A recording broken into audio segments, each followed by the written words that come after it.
नमस्कार, good morning, जोहार। झारखंडी Hindi news में आपका स्वागत है। झारखंड की तमाम छोटी बड़ी खबर जानने के लिए चैनल को सब्सक्राइब, वीडियो को लाइक और झारखंड के आप किस जिले से वीडियो को देख रहे हैं या कमेंट में जरूर लिखें। चलिए जानते हैं आज की पहली और बड़ी खबर। बीजेपी कार्यकर्ताओं पर 536 एफआईआर। बाबूलाल मरांडी बोले, सीएम सोरेन को जेल पहुंचाने तक जारी रहेगा अभियान। झारखंड बीजेपी प्रदेश अध्यक्ष व पूर्व मुख्यमंत्री बाबूलाल मरांडी ने मुख्यमंत्री हेमंत सोरेन पर बड़ा हमला बोला है। बाबूलाल मरांडी ने अपने आधिकारिक ट्विटर अकाउंट से ट्वीट कर कहा है कि पता चला है कि हेमंत सोरेन जी की सरकार ने अब तक 536 भाजपा कार्यकर्ताओं पर केस दर्ज कराए हैं, इसमें से 6 मेरे खिलाफ भी हैं। बाबूलाल मरांडी ने आगे कहा है कि अब तक राज्य में अलग अलग जगहों पर करीब 5 पत्रकारों को भी केस और पुलिस प्रताड़ना का सामना करना पड़ा है। इसके अलावा सैकड़ों आम नागरिक हैं जिन्हें झामुमो सरकार के खिलाफ आवाज उठाने पर फंसाया गया। पुलिस के डंडों से आम जनता की आवाज नहीं दबेगी, जितना जोर लगाना है लगा ले। हेमंत जी को होटवार जेल पहुंचाने तक पोल खोल अभियान जारी रहेगा। जेएमएम नेता के आरोपों पर बाबूलाल मरांडी का पलटवार, बोले बुझोवल न बुझाए सुप्रियो भट्टाचार्य। झामुमो नेता सुप्रियो भट्टाचार्य ने रविवार को प्रेस कॉन्फ्रेंस कर एक घर की तस्वीर जारी की है। भट्टाचार्य ने बीजेपी प्रदेश अध्यक्ष बाबूलाल मरांडी से सवाल किया है कि वह बताएं कि इस मकान के मालिक थे या किराएदार हैं। बाबूलाल इस घर के बारे में बताएं कि यह किसका था, यह जमीन सरकारी थी या निजी है, यह घर कहाँ है, इसके बारे में नाम, पता और ठिकाना भी बताने का काम करें। अगर वह नहीं बताएंगे तो हम जनता के बीच जाएंगे और सच बताएंगे। झामुमो नेता ने कहा कि बाबूलाल बताए कि ये लोग साल 2005 में स्थापित Santhal Pargana builder private limited company के तत्कालीन निदेशक थे या नहीं। कहा कि गुरुजी ने अपने परिवार और कार्यकर्ताओं को यह संस्कार दिया है कि राजनीति में विचारधारा मेल न खाए, लेकिन निजी आक्षेप न लगाना है। दूसरी ओर बाबूलाल मरांडी अपनी यात्रा के दौरान हर दिन सोरेन परिवार पर निजी आरोप लगा रहे हैं। अब झामुमो भी बाबूलाल को उन्हीं के अंदाज में जवाब देगा। आने वाले दिनों में कई और निजी बातें पूरे प्रमाण के साथ जनता के बीच लाई जाएगी, उनके अलकमान और जांच एजेंसियों तक इसे पहुंचाई जाएगी। देवघर व मधुपुर में 20,000 गृहिणियों को दुर्गा पूजा का मिलेगा तोहफा, घर घर कुकिंग गैस की होगी आपूर्ति। देवघर और मधुपुर शहर की गृहिणियों के लिए अच्छी खबर है। दुर्गा पूजा से हर घर में पाइपलाइन के माध्यम से कुकिंग गैस की आपूर्ति शुरू होगी। बता दें कि गोड्डा सांसद डॉक्टर निशिकांत दुबे के आग्रह पर केंद्रीय पेट्रोलियम मंत्री हरदीप सिंह पुरी ने अक्टूबर में देवघर आने की बात कही है। केंद्रीय मंत्री हरदीप पुरी देवघर व मधुपुर में सिटी गैस पाइपलाइन योजना का उद्घाटन करेंगे, जबकि गोड्डा, हसदिया, नोनीहाट, बास्कीनाथ, जरमुंडी, महागामा, पथरगामा व पुड़ैया हाट में सिटी गैस पाइपलाइन योजना का शिलान्यास करेंगे। पहले फेज में देवघर व मधुपुर शहर में 20,000 गृहिणियों को इस योजना का लाभ मिलने वाला है। निकम्मा, नंबर 1 लोफर, लफुआ और ना जाने क्या क्या, कांग्रेस विधायक इरफान अंसारी ने फिर उगला जहर। झारखंड कांग्रेस के जामताड़ा विधायक इरफान अंसारी का विवादों से गहरा नाता है। ऐसा लगता है मानो चोली दामन का साथ हो गया है। अपने विवादास्पद बयानों को लेकर सुर्खियों में रहने वाले कांग्रेस विधायक इरफान अंसारी ने एक बार फिर शब्दों की मर्यादा को तार तार कर दिया है। उन्होंने झारखंड बीजेपी के दुमका लोकसभा सीट से आदिवासी सांसद सुनील सोरेन के बारे में कहा कि वह निकम्मा, नंबर 1 लोफर, लफुआ और आवारा है। कांग्रेस विधायक इरफान अंसारी यही नहीं रुके, उन्होंने आगे कहा कि बीजेपी का सांसद मुखिया का चुनाव ही नहीं जीत सकेगा, एक भी काम नहीं किया है। आज तक हम ही इसे बचा रहे थे। हम इसका इसलिए सम्मान कर रहे थे क्योंकि यह आदिवासी है। एक तरफ आदिवासी के सिर पर भाजपा के लोग पेशाब कर रहे हैं और यह सांसद चुप रहा।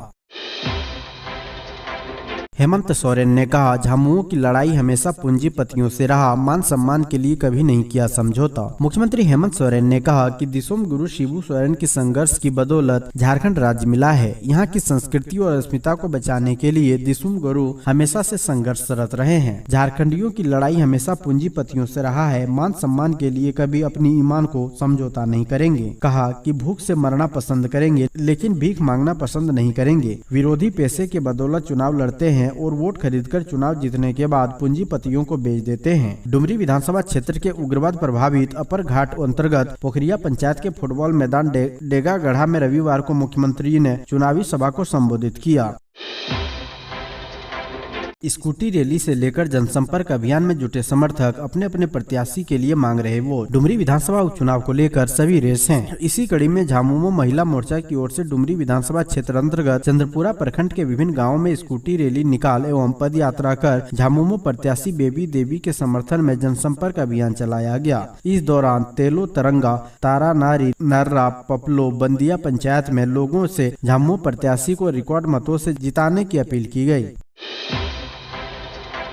आईएमए की सोरेन सरकार को चेतावनी, मेडिकल प्रोटेक्शन एक्ट लागू हो नहीं तो ठप कर देंगे चिकित्सीय सेवा। आईएमए रांची में जुटे राज्य भर के करीब 200 डॉक्टरों ने कहा कि अगर सरकार जल्द मेडिकल प्रोटेक्शन एक्ट लागू नहीं करती है तो वे सभी चिकित्सीय सेवा ठप कर देंगे। आईएमए झारखंड ने आईएमए भवन में राज्य सरकार से अपने विभिन्न मांगों पर जल्द से जल्द अंतिम फैसला लेने का आग्रह किया है। आईएमए झारखंड के अध्यक्ष डॉक्टर अरुण कुमार सिंह ने प्रेस वार्ता के दौरान कहा कि मेडिकल प्रोटेक्शन एक्ट को लेकर राज्य सरकार से सहयोग की उम्मीद थी। विधानसभा में मेडिकल प्रोटेक्शन एक्ट लाया गया था, पर कुछ अड़ंगा लगाकर इसे प्रवर समिति के पास भेज दिया गया है। इससे इसके लागू होने में विलंब बना हुआ है। मेडिकल प्रोटेक्शन एक्ट को लेकर हमेशा आश्वासन पर आश्वासन ही मिल रहा है और डॉक्टर समुदाय हर जिले में प्रताड़ित हो रहा है। अस्पतालों में मारपीट तोड़फोड़ की घटनाएं लगातार हो रही है। प्रतीत होता है कि जानबूझकर इस एक्ट को लागू नहीं किया जा रहा है।